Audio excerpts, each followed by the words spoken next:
Okay.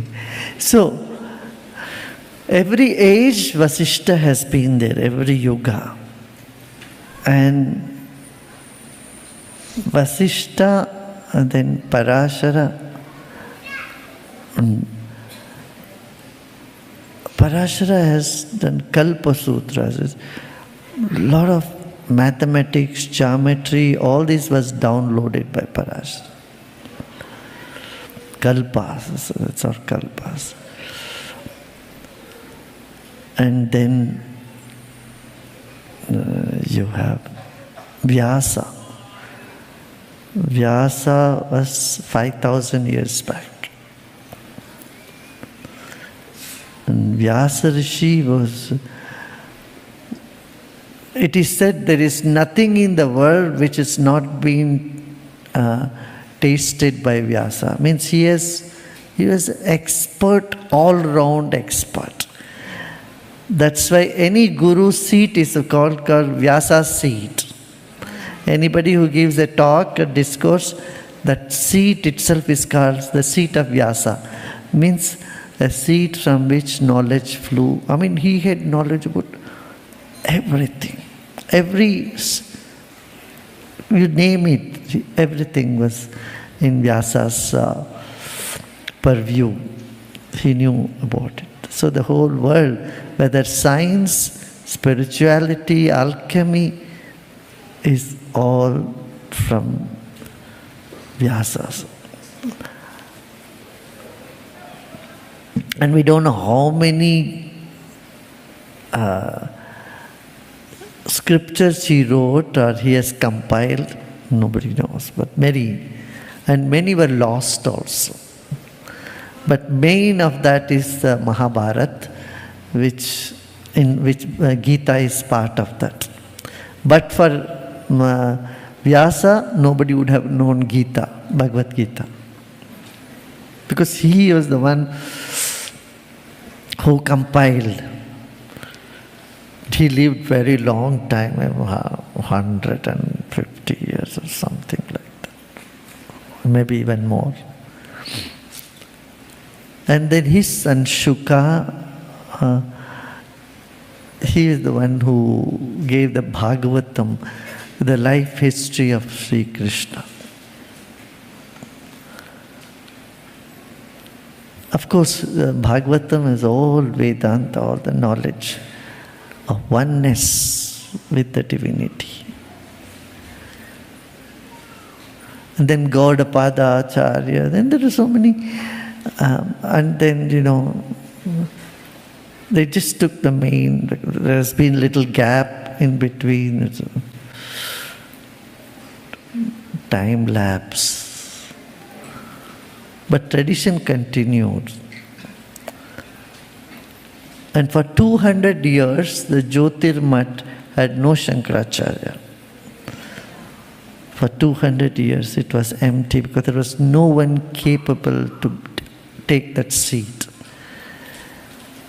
Then when India got independence, the President of India said, this is the northern seat of Shankaracharya is vacant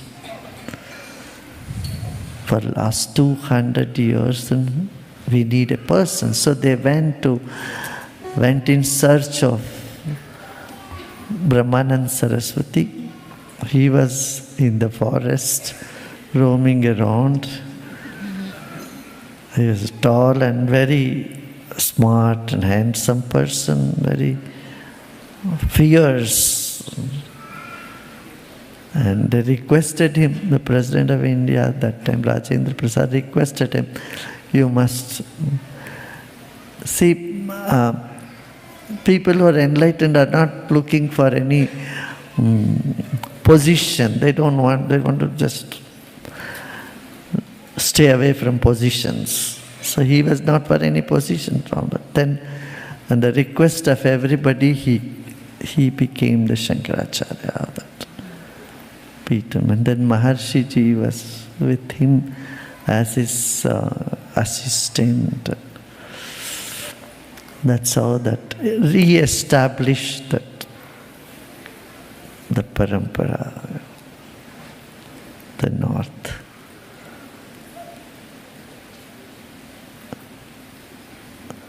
And Adi Shankara, on Adi Shankara's life, Art of Living is making a movie. It's short already, half of it is done, rest half will be done soon, I think. The first half is nice, very nice. Some of you have seen them. Do they have English subtitle? No. Yeah? English subtitles are there, okay. We can do voiceover also. It's interesting. These are how the traditions came from.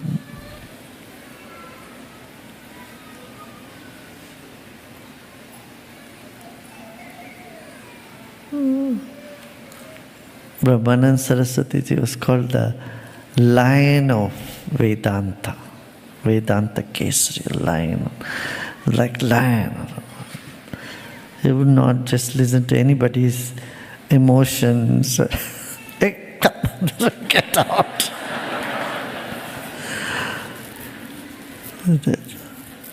That's very tough. I mean, there was a whole generation of gurus who were very tough. They were like the Zen masters. Stick, and someone is crying, cry more. I'll give you 4 more.